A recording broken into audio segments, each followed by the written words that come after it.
Hello everyone, welcome to QCL. आज 8 दिसंबर है। आज हम लोग संसद भवन की न्यूज़ से स्टार्टिंग करते हैं। सबसे पहली न्यूज़ है हमारी, जो नई संसद भवन की इमारत बन रही है उसके ऊपर। ठीक है। सेंट्रल विस्टा के शिलान्यास की अनुमति, मतलब जो नई संसद भवन बन रही है उसे सेंट्रल विस्टा कहा जा रहा है। ठीक है। केंद्र सरकार ने सोमवार को सुप्रीम कोर्ट को भरोसा दिलाया है कि उसका फैसला आने तक सेंट्रल विस्टा परियोजना में न तो कोई निर्माण किया जाएगा, न ही कोई इमारत ढाई जाएंगी। इसके अलावा किसी पेड़ को भी हटाया नहीं जाएगा। केंद्र सरकार की ओर से यह भरोसा दिलाए जाने के बाद सुप्रीम कोर्ट ने सेंट्रल विस्टा परियोजना के शिलान्यास की इजाज़त दे दी है। केंद्र सरकार की महत्वाकांक्षी परियोजना सेंट्रल विस्टा के तहत सबसे पहले संसद की नई इमारत का निर्माण हो रहा है। नए संसद भवन की आधारशिला 10 दिसंबर को प्रधानमंत्री नरेंद्र मोदी रखेंगे। नए संसद भवन का निर्माण अक्टूबर 2022 तक पूरा करने का लक्ष्य है, जिस पर करीब 971 करोड़ रुपए की लागत आने का अनुमान लगाया जा रहा है। 10 दिसंबर को इसका शिलान्यास किया जाएगा, मतलब आधारशिला रखी जाएंगी। ठीक है। इसी माह उपलब्ध होगी कोरोना वैक्सीन। ये हमारी सेकंड न्यूज़ है। कोरोना महामारी से जूझ रहे भारत के लिए अच्छी खबर है कि इसी महीने कोरोना की वैक्सीन उपलब्ध होने की उम्मीद है। सीरम इंस्टीट्यूट ऑफ इंडिया के बाद भारत बायोटेक ने भी अपनी कोरोना वैक्सीन के इमरजेंसी इस्तेमाल की अनुमति के लिए drug controller general of India के यहाँ आवेदन किया है। इससे पहले कि अमेरिका दवा कंपनी फाइजर भी डीसीजीआई के यहाँ ऐसा ही आवेदन दे चुकी है। इसको देखते ही केंद्रीय दवा मानक नियंत्रण संगठन के विशेषज्ञ समूह की बुधवार को बैठक बुलाई गई, जिसमें इन कंपनियों के आवेदन की समीक्षा की जाएगी। अगले 10 दिन के भीतर वैक्सीन के इमरजेंसी इस्तेमाल की अनुमति मिलने की उम्मीद है। उसके बाद उसे लोगों तक पहुंचाने में 1 हफ्ते का समय लगेगा।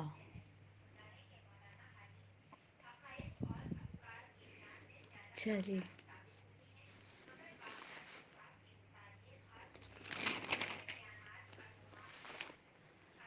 हम अगली न्यूज़ है हमारी, पुराने कानूनों से नए भारत का निर्माण नहीं।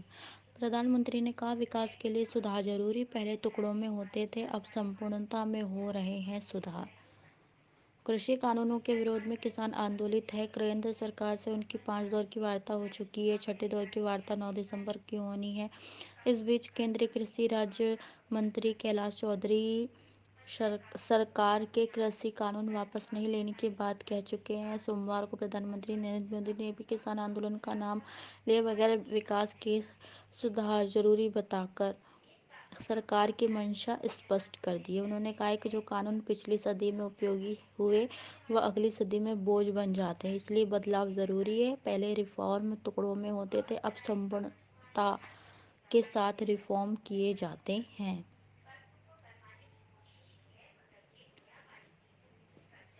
ये बात कही है मोदी जी ने।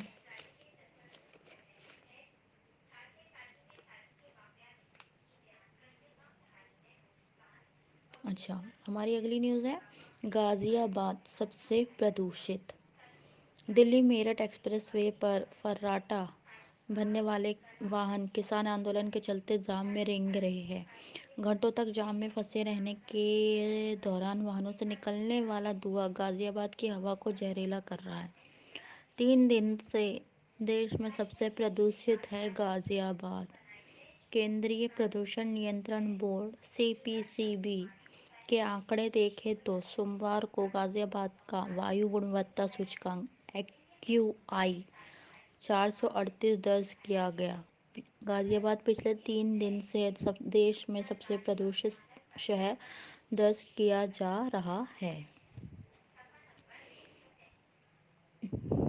ये यूपी में आता है गाजियाबाद।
हमारी अगली न्यूज़ है,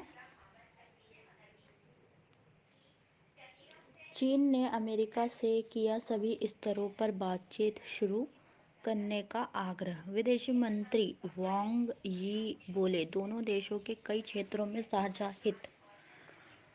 चीन के विदेश मंत्री वांग यी ने बीजिंग और अमेरिका के बीच सभी स्तरों पर बातचीत फिर से शुरू करने और दोबारा विश्वासी बहाली का आग्रह किया।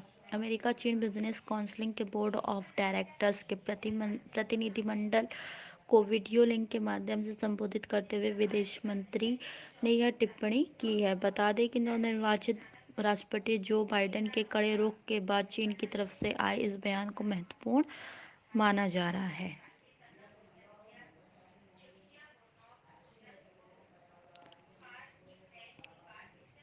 हांगकांग में 14 चीनी अफसरों पर अमेरिका लगा सकता है प्रतिबंध। अमेरिका के राष्ट्रपति डोनाल्ड ट्रंप अपने आखिरी महीने के कार्यकाल में भी चीन पर ताबड़तोड़ पाबंदियां लगा रहे हैं। अब खबर हांगकांग को लेकर है।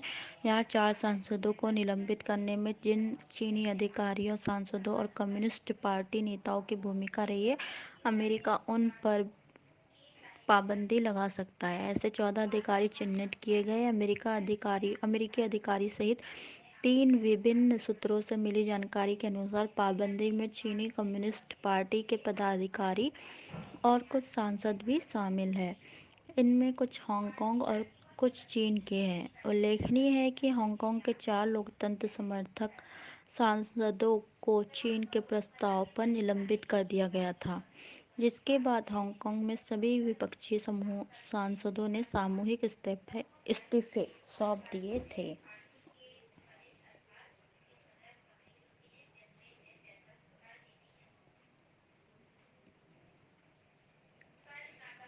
हमारी अगली न्यूज़ है, बिच्छू के जहर से बनाया कंपनी का मालिक। मिस्र के एक युवक मोहम्मद हमदी बोस्टा को कई साल पहले अपनी पुरातत्व की पढ़ाई छोड़कर देश के रेगिस्तानों और समुद्र तटों से बिच्छू पकड़कर उसका जहर निकालने की धुन सवार हो गई थी। इस बिच्छू प्रेम ने 25 वर्षीय हमदी को अब एक कंपनी का मालिक बना दिया है। उनकी कंपनी काहिरा वेनम पूरे मिस्र में फिलहाल 80,000 बिच्छू पकड़ने के साथ सांपों का जहर भी एकत्रित करने का काम करती है। हमारी अगली न्यूज़ है, जॉर्जिया में रेस्तरां पे गोलीबारी के बाद विवि परिसर को बंद किया गया। जॉर्जिया में रविवार को एक मैक्सिकन रेस्तरां में गोलीबारी की वारदात के बाद उसके करीब स्थित एक विश्वविद्यालय की ओर से छात्रों को कमरे के दरवाजे बंद करने और बत्तियां बुझाने को कहा गया था। केनेसा स्टेट यूनिवर्सिटी ने रविवार दोपहर करीब 2:45 बजे मेरियटा परिसर में सशस्त्र घुसपैठियों के बारे में सूचना भेजी। हालांकि 1 घंटे बाद विश्वविद्यालय की ओर से सोशल मीडिया पर बताया गया कि संदिग्ध पकड़ा गया है। मेरियटा पुलिस ने एक बयान में कहा कि एक व्यक्ति विश्वविद्यालय के निकट स्थित एल रैंचेरो रेस्तरां पर गोली चलाकर वहां से भाग निकला था। रेस्तरां है, रेस्तरां।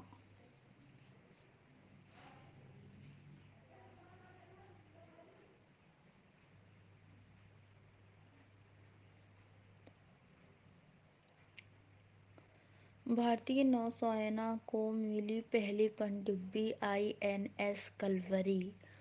सोवियत संघ ने 1967 में आज ही के दिन आधिकारिक रूप से INS कलवरी की कमान भारतीय नौसेना को सौंप दी थी। यह पहली पनडुब्बी थी जिसे भारतीय नौसेना में शामिल किया गया था। मई 1996 तक 91 मीटर लंबी पनडुब्बी की गति 30 किलोमीटर प्रति घंटे थी।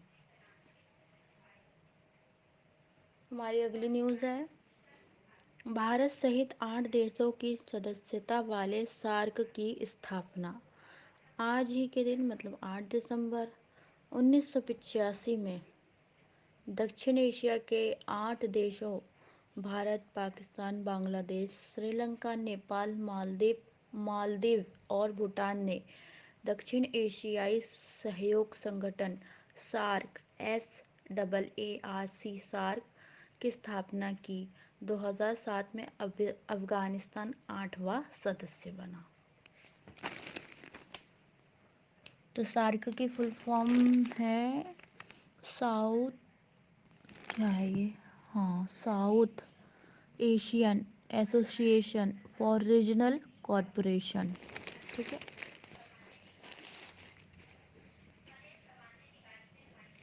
हमारी अगली न्यूज़ है भारत में इसरो के अंतरिक्ष मानव मिशन में 1 साल की देरी। कोरोना वायरस संक्रमण का असर भारतीय अंतरिक्ष एजेंसी इसरो के अभियान पर भी पड़ा है। अंतरिक्ष में मानव को भेजने के भारत के प्रथम अभियान गगनयान में कोविड-19 वैश्विक महामारी के प्रतिकूल प्रभाव के कारण 1 साल की देरी हो सकती है। इसरो के अधिकारियों ने यह जानकारी दी है।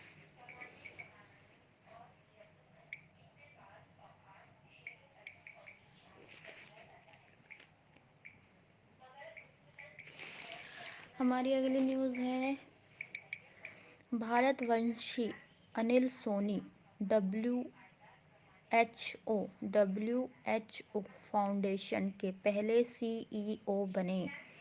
दुनिया के जाने माने स्वास्थ्य विशेषज्ञ भारतवंशी अनिल सोनी को नवगठित WHO फाउंडेशन का पहला मुख्य कार्यकारी अधिकारी CEO नियुक्त किया गया है। यह फाउंडेशन दुनिया भर में स्वास्थ्य संबंधी चुनौतियों को हल करने के लिए विश्व स्वास्थ्य संगठन WHO के साथ मिलकर काम करेगा। फाउंडेशन की तरफ से सोमवार को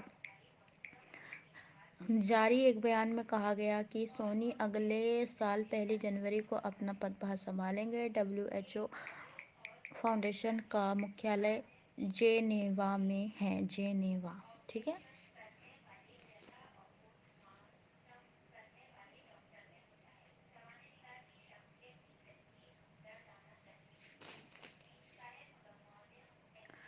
हमारी अगली न्यूज़ है देश के हर राज्य में होंगी कम से कम एक सोलर सिटी। सोलर सिटी के हर घर की छत पर लगेंगे सोलर पैनल। देश के हर राज्य में कम से कम एक सोलर सिटी बनाई जाएंगी। प्रधानमंत्री नरेंद्र मोदी ने यह इच्छा जाहिर की है कि उनकी इच्छा पर नवीन एवं नवीनीकरणीय ऊर्जा मंत्रालय MNRE ने सभी राज्यों से कम एक सोलर सिटी विकसित करने की गुजारिश की है। वह शहर उस राज्य की राजधानी या कोई अन्य पर्यटक शहर भी हो सकता है। सोलर सिटी घोषित करने के लिए उस शहर की ज़रूरत की पूरी बिजली का उत्पादन नवीन व नवीनीकरण माध्यम से होना चाहिए।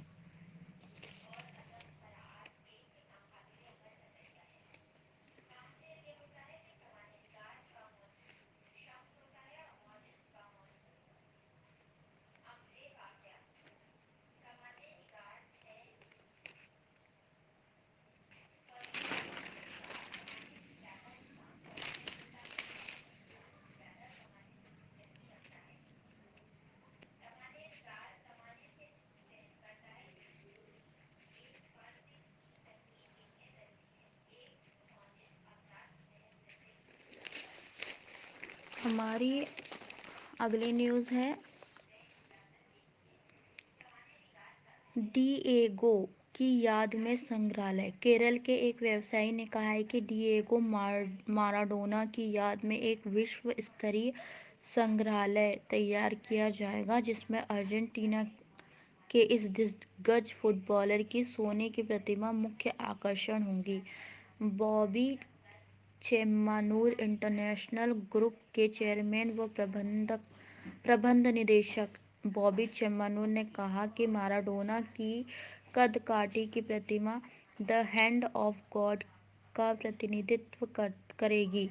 अर्जेंटीना के इस दिग्गज ने 1986 फीफा विश्व कप में अपने एक महत्वपूर्ण गोल को यही नाम दिया था। यह प्रस्तावित संग्रहालय कोलकाता या दक्षिण भारत में बनाया जाएगा। हमारी आखिरी न्यूज़ है, 5 बार के ग्रैंड स्लैम डबल्स चैंपियन और पूर्व अमेरिकी टेनिस खिलाड़ी डेनिस रॉल्स्टन का निधन हो गया है। वह 78 वर्ष के थे। हॉल ऑफ फेम के सदस्य रहे रॉल्स्टन ने कैंसर के कारण दम तोड़ा। रॉल्स्टन अमेरिका के शीर्ष रैंकिंग वाले खिलाड़ी रह चुके हैं। रॉल्स्टन ने 1960 में विंबलडन चैंपियनशिप में डबल्स खिताब जीता, जबकि 1961, 1963 और 1964 में यूएस चैंपियनशिप में डबल्स चैंपियन रहे। तो आज की न्यूज़ बस इतनी ही। हमारे चैनल क्यूसीएल को लाइक करें, शेयर करें और सब्सक्राइब करें, और अपना कीमती वक्त हमें देने के लिए शुक्रिया। Thanks for watching.